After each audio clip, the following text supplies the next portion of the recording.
La meca del clásico. Comenzamos esta nueva temporada de retrospectiva aquí en Irán.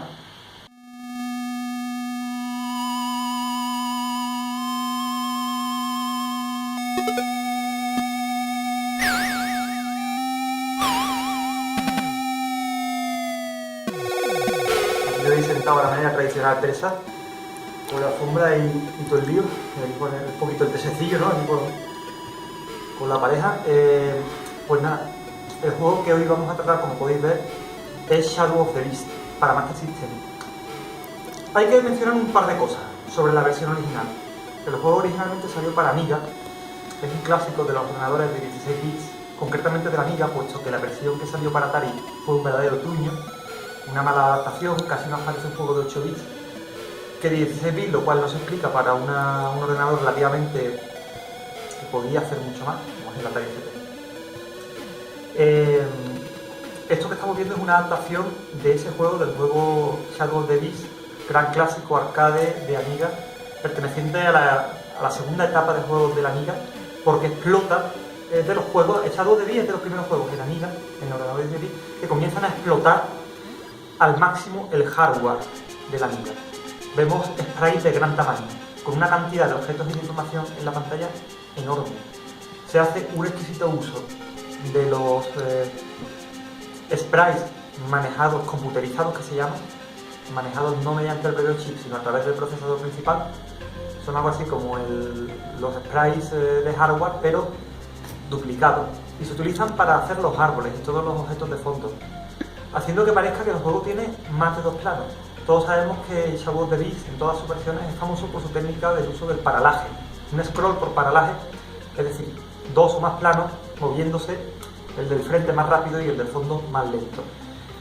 Se supone que la Amiga está limitado por hardware a dos únicos planos, lo que se llama Dual Playfield Scroll, scroll en dos planos, scroll dual. En Shadow of the Beast parece que tenemos muchos más planos moviéndose en la pantalla, y esto se hace con técnicas de todo tipo. Por ejemplo, utilizando sprites para enemigos con muy pocos colores, con hasta 3 colores, bien distribuidos y bien elegidos los colores de forma que casi no se note. De esa manera se libera información, se liberan sprites para utilizar en otras cosas, como son decorados, las vallas del frente. Luego otra cosa que se hace es dividir la pantalla en franjas, de forma que nunca se lleguen a tocar determinadas franjas entre sí. Eso da una enorme libertad para mover esas franjas con una velocidad de scroll diferente, y de esa manera parece que hay más franjas.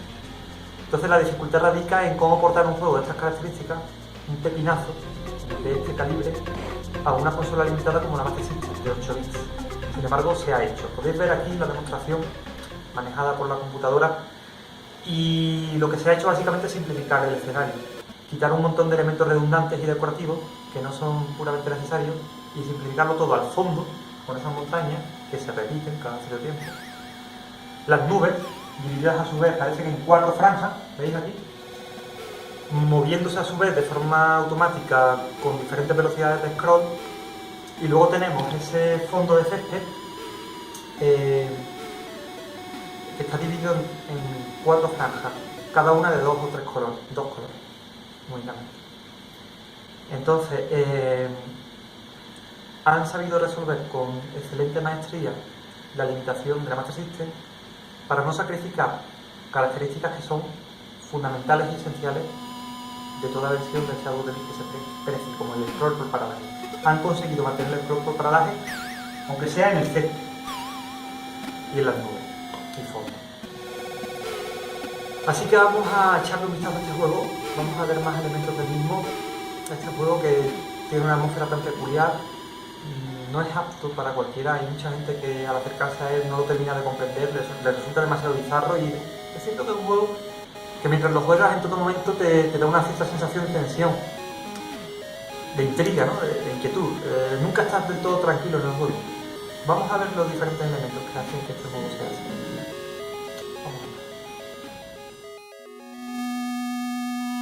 Shadow of the Beast de Master System es un juego de mecánica sencilla, sin embargo adquiere una gran profundidad, a pesar de su argumento simple.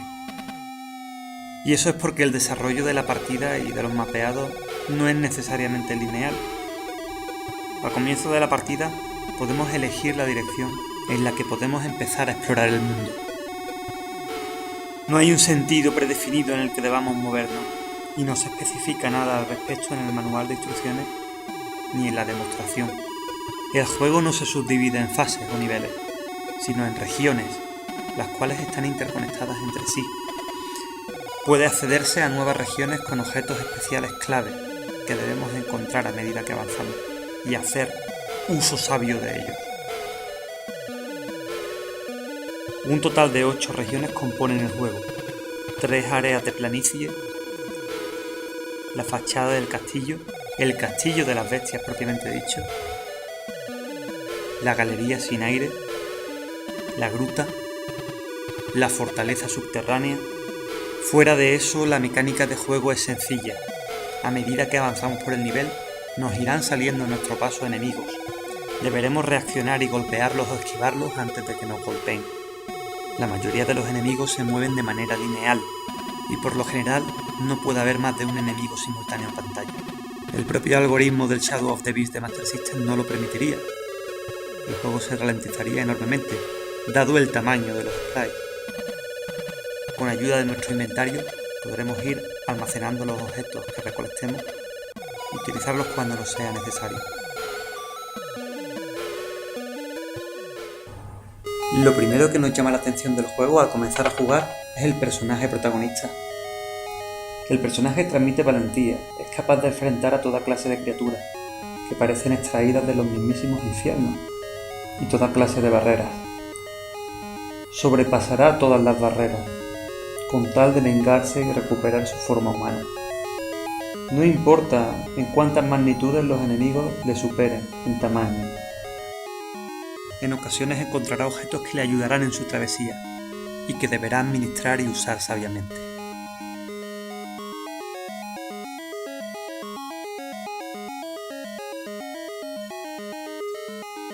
Un importante factor con el que juega Shadow of the Beast es lo desconocido. El jugador que juega por primera vez desconoce qué le depara el juego. Desconoce la utilidad de determinados objetos. A menudo se encontrará con objetos o pociones de determinado color sospechoso que el jugador desconoce de antemano si le aportarán beneficio o perjuicio. Tendrá que arriesgarse y probarlos, al menos una vez.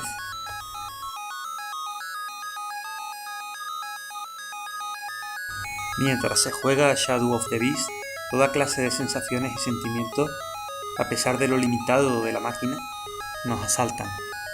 El aspecto de los escenarios y enemigos, la manera en que pueden aparecer de súbito, en cualquier momento, en cualquier lugar, procedentes de cualquier dirección y en el instante más inesperado, generan una constante sensación de intranquilidad y nerviosismo, de tensión incluso.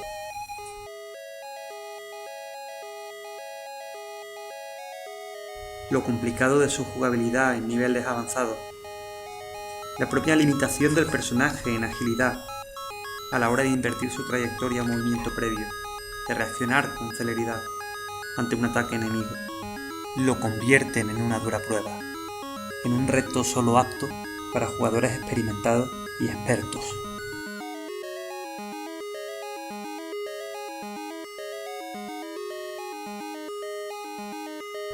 Los elementos del rol que a modo de innovación esta adaptación a 8 bits del Shadow of the Beast incluye, tales como un menú de inventario y la posibilidad de almacenar los ítems y no utilizarlos de forma inmediata, lo que nos obliga a tener que racionarlos, o la presencia de diálogos entre fase y fase, dan a esta versión un enfoque más descriptivo. Juegan a la vez con nuestra imaginación y nuestra capacidad de sobrecogernos visual y sonoramente.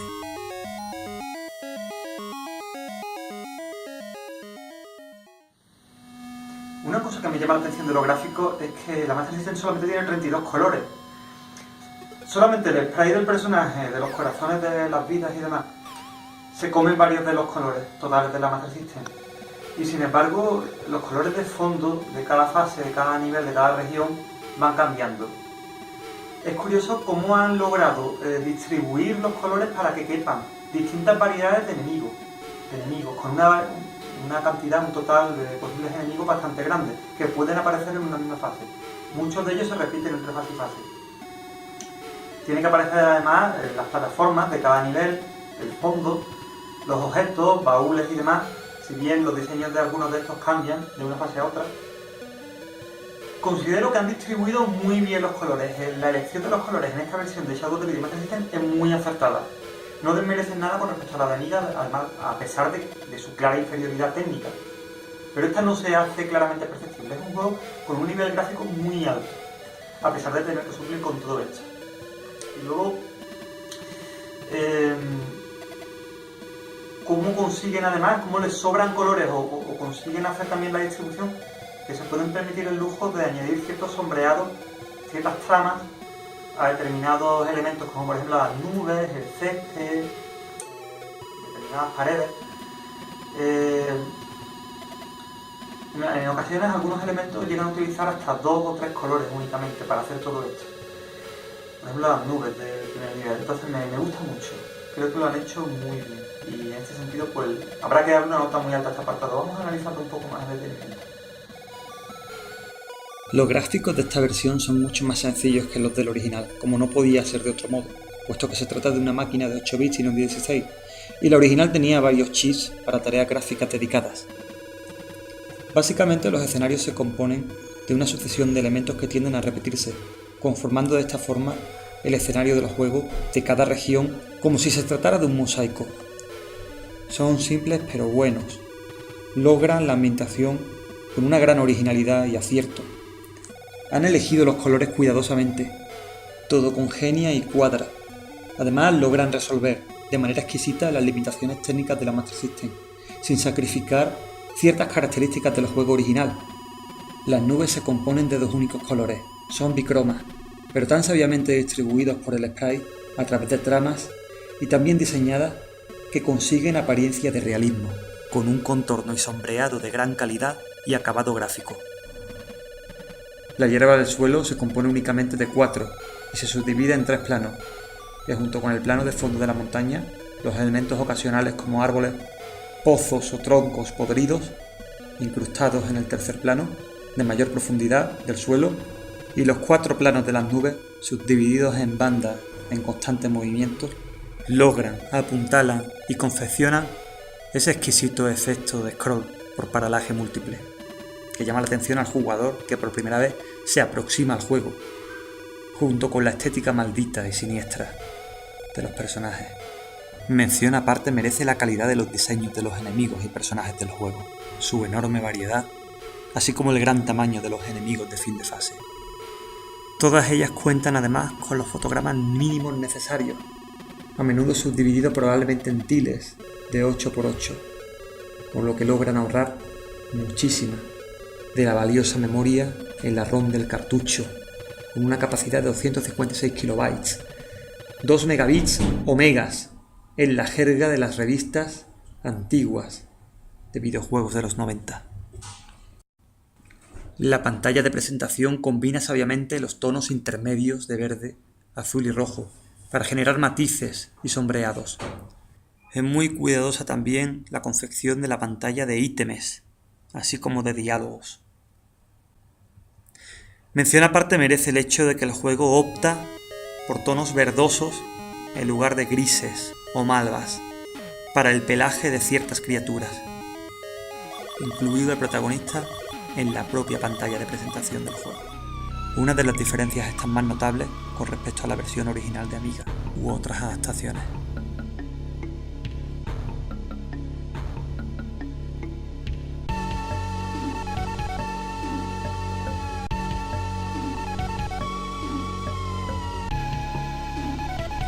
Esto que estáis viendo aquí es el emulador Mecha, uno de los mejores emuladores que existen para Master System. Su utilidad es que podemos acceder a funciones como por ejemplo ver la subdivisión en tiles de la pantalla de la Master System, así como ver cómo se van generando esos tiles en tiempo real. También podemos ver la paleta de colores que se está utilizando en ese momento, así como acceder directamente al contenido de la ROM o de la memoria. Si accedemos a un determinado sector de la memoria, incluso podremos ver cómo se va generando la música en tiempo real. modificando determinadas posiciones o pokes de la memoria RAM.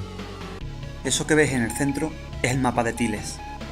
A la izquierda tenéis la pantalla de juego. A la derecha tenéis la subdivisión de la pantalla en tiles, que por lo general son de 8×8. Podéis ver cómo a medida que van apareciendo los objetos en la pantalla de juego a la izquierda, se van generando el mapa de tiles. De esta manera es como se organiza la información gráfica en la pantalla de la Master System y cómo se almacena en un cartucho, para ahorrar el máximo de memoria posible, ya que los tiles que se repiten en la pantalla no son almacenados 2 veces en el cartucho.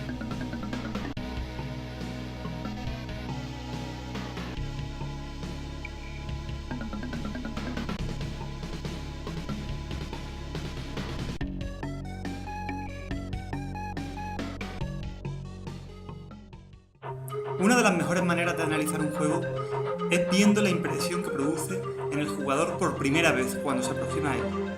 ¿Qué mejor manera para ello de tratar directamente con el público profano? Aquí tenemos a la compañera Nazanin Hadidi. Hola Nazanin, ¿qué tal?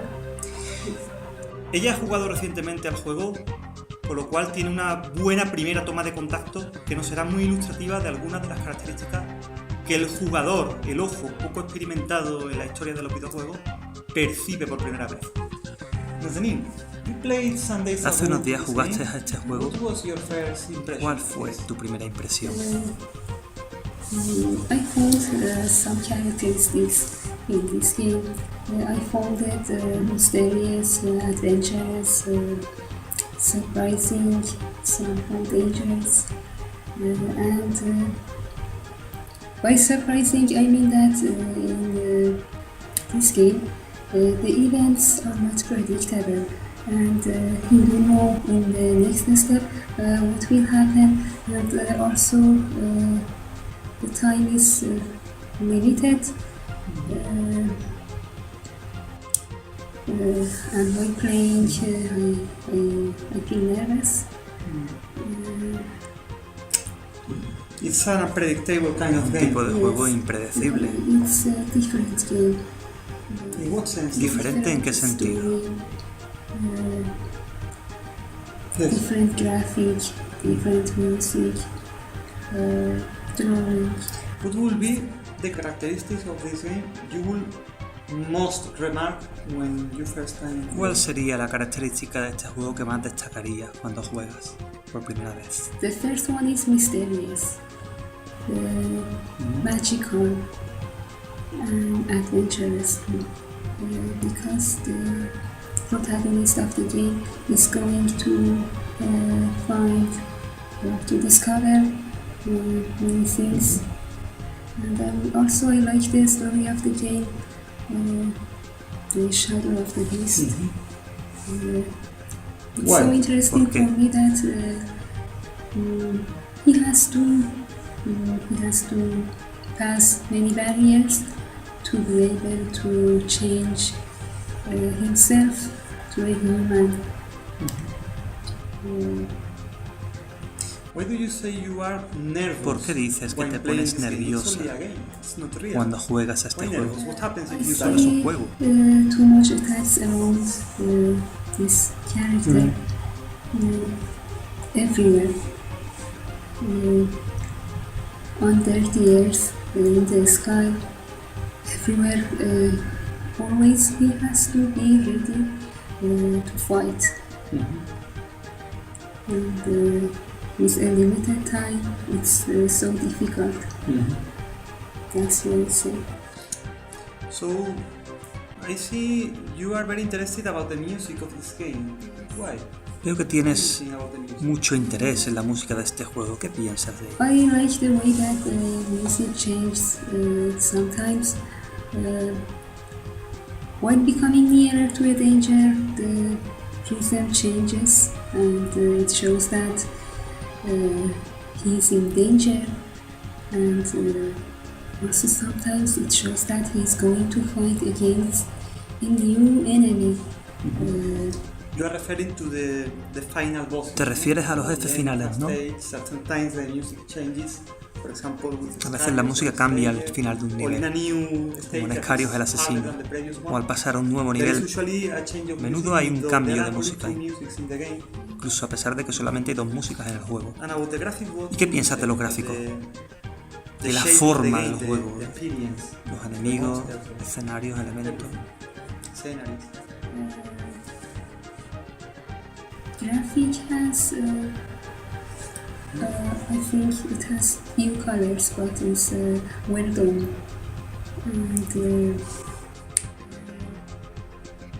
the way that the movements, the way that clothes move, and the shape of mountains,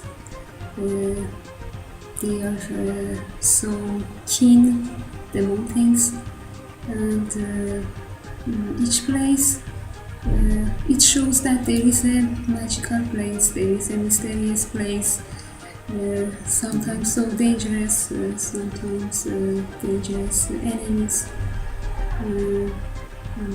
You find the enemies dangerous. Veo que encuentras a los enemigos Especially the final boss. peligrosos, en especial los jefes finales. So you consider it like magical, like it's not natural. Así que The shape of the ves que el mountains, juego, las montañas, todo eso, las nubes son mágicas, no son They are naturales. not natural. They show that this place is not a normal place. It's different.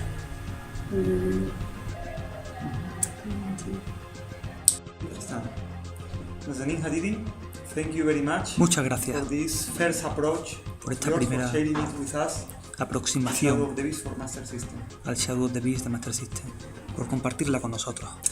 Y seguimos con el análisis. Vamos allá.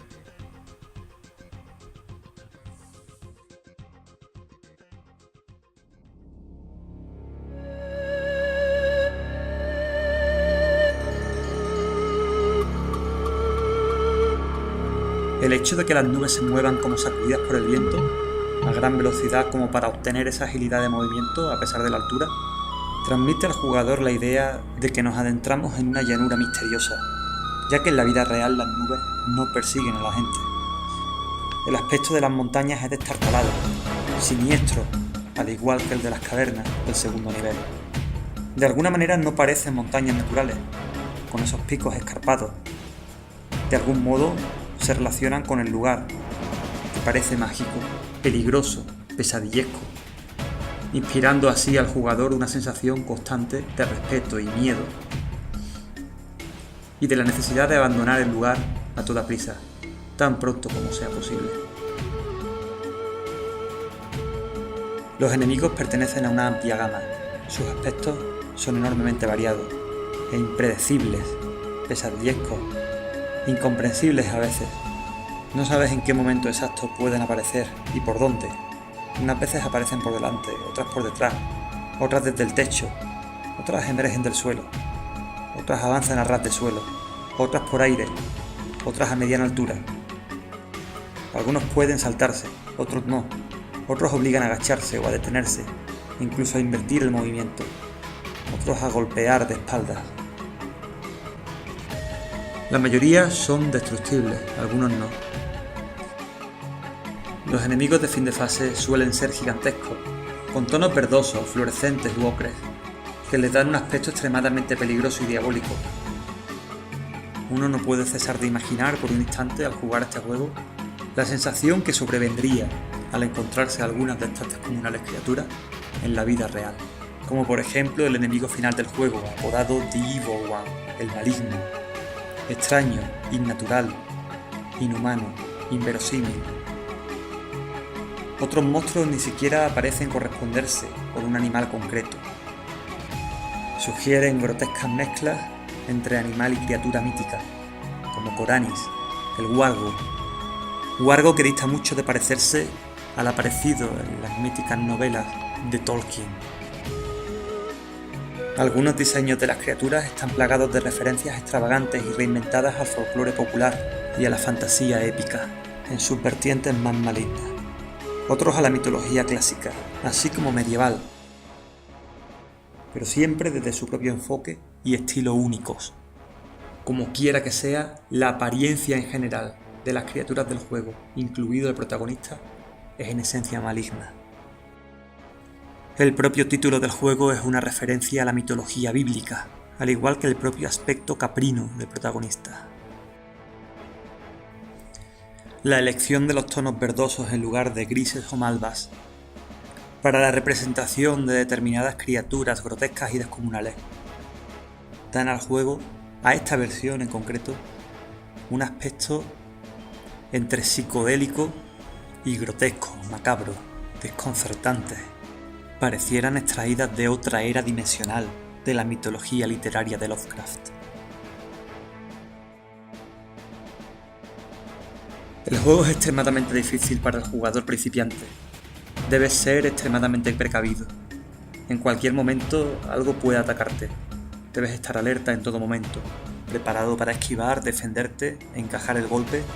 No obstante, la curva de aprendizaje es buena a medida que se rejuega el juego muchas veces. Es un juego basado en los reflejos, así que con el paso del tiempo el jugador tenderá a aprenderse las posiciones y orden de aparición de los enemigos. Pero la lista y variedad de los mismos es tan grande, tan inabarcable, que es prácticamente imposible aprendérselos todos de memoria. El añadido por parte de la compañía Tecmagic de la innovación del menú de objetos y la posibilidad de almacenaje y uso posterior de los mismos incrementa la jugabilidad del juego y lo hace menos difícil. Pero esto añade la problemática de que si utilizamos un objeto clave en el lugar equivocado, puede que quedemos sin posibilidad de avance en un punto posterior de la partida. A esto se suma la dificultad del orden no lineal de exploración de los mapeados, la dificultad a las series interminables de enemigos, su aparición repentina, el no saber a ciencia cierta hacia dónde tenemos que avanzar las primeras veces que llegamos a un nivel avanzado, pueden ser un factor que nos obliguen a tener que rejugar muchas veces el juego hasta poder completarlo. Hay gente que no se lo ha pasado en años. Los enemigos de fin de fase es en extremo difícil derrotarlos sin seguir un patrón de movimiento asumido previamente o sin elementos de inventario que otorguen poderes especiales. Todo esto se compensa, sin embargo, con el añadido en esta versión por parte de Tecmagic de vidas adicionales, un total de 3 en relación a la única vida de las otras versiones del juego. Además existen vidas extras, desperdigadas o bien escondidas en algunos recovecos de determinada región. Por contra, cada vida contará con un total de 9 impactos, en contraposición a los 12 totales de la versión de Amiga y otras adaptaciones del juego. A pesar de ello, una vez el jugador se hace con el juego y es capaz de pasárselo varias veces, el juego no tiene una duración superior a los 20 o 25 minutos de tiempo físico real. Esa dicotomía entre muchas horas de tiempo de juego requerido y escasa duración real, y la cantidad de recovecos, galerías y pasajes alternativos dentro de algunos mapeados, lo hacen un juego relativamente rejugable y con una durabilidad bastante alta.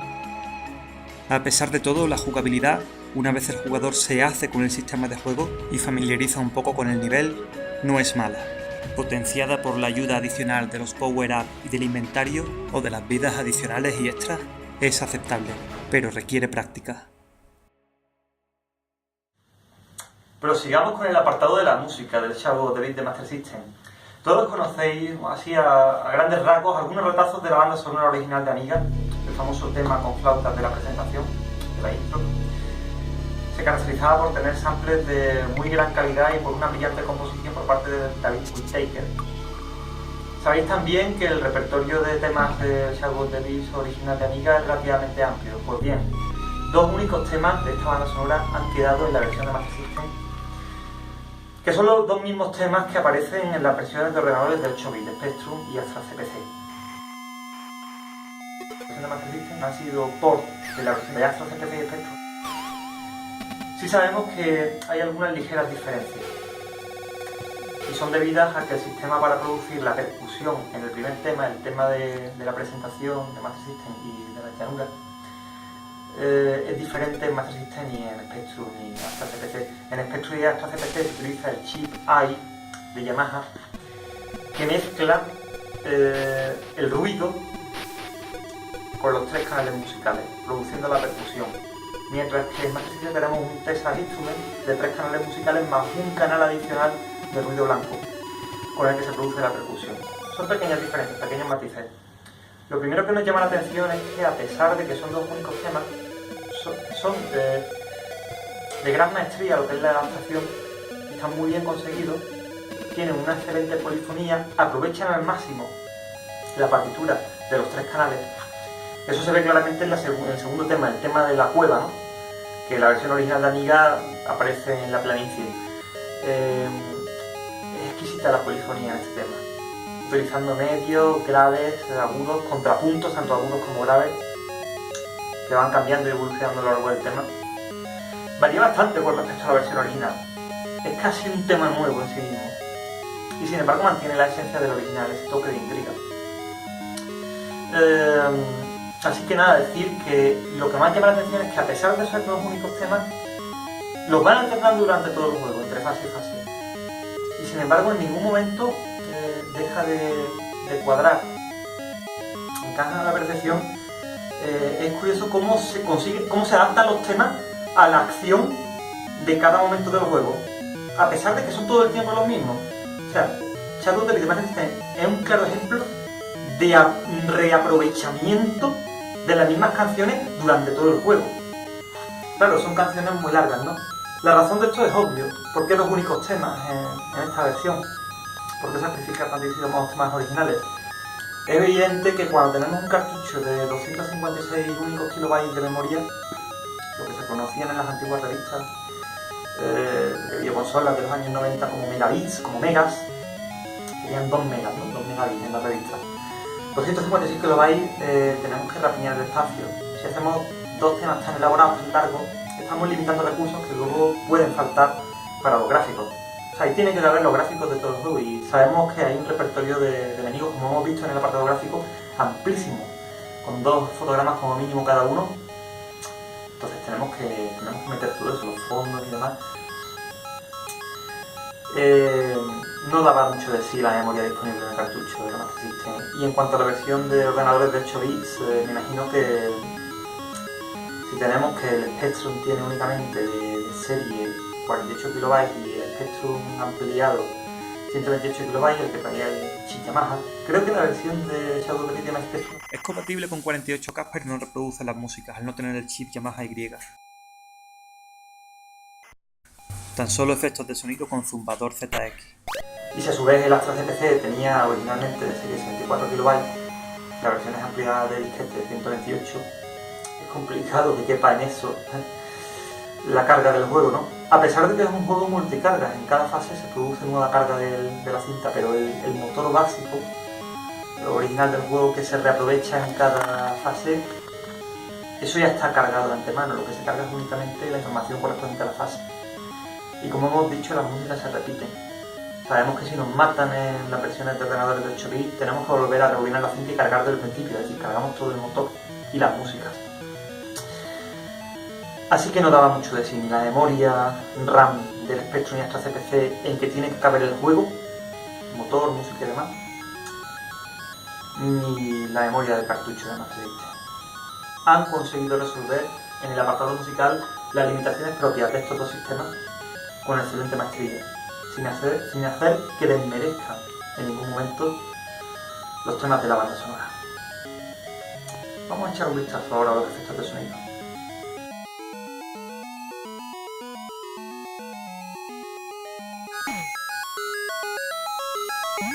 Los efectos de sonido son pocos pero muy conseguidos y enormemente acertados. Contribuyen a generar la sensación de física del juego, aportando realismo a los puñetazos, las caídas, los impactos del enemigo, las ráfagas de ametralladora. Utilizan mayoritariamente el canal de ruido blanco de la Master System, con algunas excepciones, como la ametralladora de plasma, con arpegios rápidos reverberados, o el sonido de las secuencias de muerte, con un arpegio atonal ascendente, así como el sonido de recogida o selección de ítems, con una nota grave ondulada mediante ligaduras. Desde el más allá de las tinieblas, el guerrero clama venganza. Aludido por la propia presentación y los breves textos de historia que se van intercalando entre fase y fase, el argumento del juego solo es accesible al completo desde el manual de instrucciones. Este nos hace referencia a una bestia maga o amo de las bestias, que con hechicería, sadismo y maldad subyuga la región en que se desarrollan los acontecimientos del juego. De nombre Malelot, mantiene prisionero mediante magia y drogas al protagonista del juego, que le sirve como esclavo sin voluntad, convertido en una bestia horrible y monstruosa, sin apenas vestigio de su antigua apariencia humana, hasta que un día presencia el asesinato de su padre a manos de Malelot, lo que le aviva su recuerdo y le hace tomar conciencia de su pasado y de su identidad, tras lo cual se libera y clama venganza. Un argumento sencillo, pero que añade una nota de color y variante a la tradicional historia de rescate de algún amigo o amada, propia de la mayoría de arcades. De originalidad exquisita, permite sentar las bases de la ambientación tenebrosa del juego.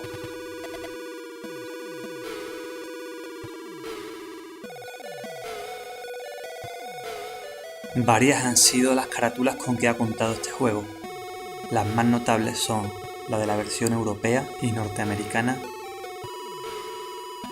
y la brasileña. Además, el diseño de la pegatina del cartucho cambió de Europa a Australia. A mi juicio, la versión europea se lleva la palma.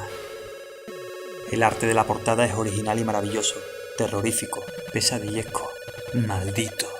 Nos hace referencia a un paisaje mítico y hostil, acaso solo posible en un universo paralelo, donde no es fácil la supervivencia. La versión de Master System del juego fue desarrollada por la compañía Tecmagic, que ha desarrollado otros títulos para Sega, situada en Belmont, California. Varias personas han trabajado en la elaboración de este juego: Bob Pape, Ed Hickman, Maureen Hans y Simon Freeman. La adaptación de la música a Master System ha sido realizada por el propio Whittaker. No es un secreto a este respecto que Whittaker comenzó realizando música para bandas sonoras para máquinas de 8 bits, como el Spectrum y Commodore 64. Es una clara muestra esta de su carácter polifacético. Según la escasa información de que disponemos, David Whittaker compuso, dado que tenía experiencia en el sistema, el port de la música Spectrum de 128K, que luego Tecmagic readaptó a Master System, para lo cual solo tuvo que reconvertir el algoritmo de percusiones. En conclusión, Shadow of the Beast de Master System es una vuelta de tuerca con respecto al juego original de Amiga y sus adaptaciones a otros sistemas. Es además un exponente de la tercera etapa de juegos de la Master System, por su nivel de aprovechamiento de los recursos de la máquina y lo impresionante de sus apartados musicales y gráficos en los escasos 250 kilobytes del cartucho. Es un ejemplo de cómo se puede portar un juego de 16 bits técnicamente vanguardista a 8 bits, sin perder en calidad y estilo. En otro particular, un saludo.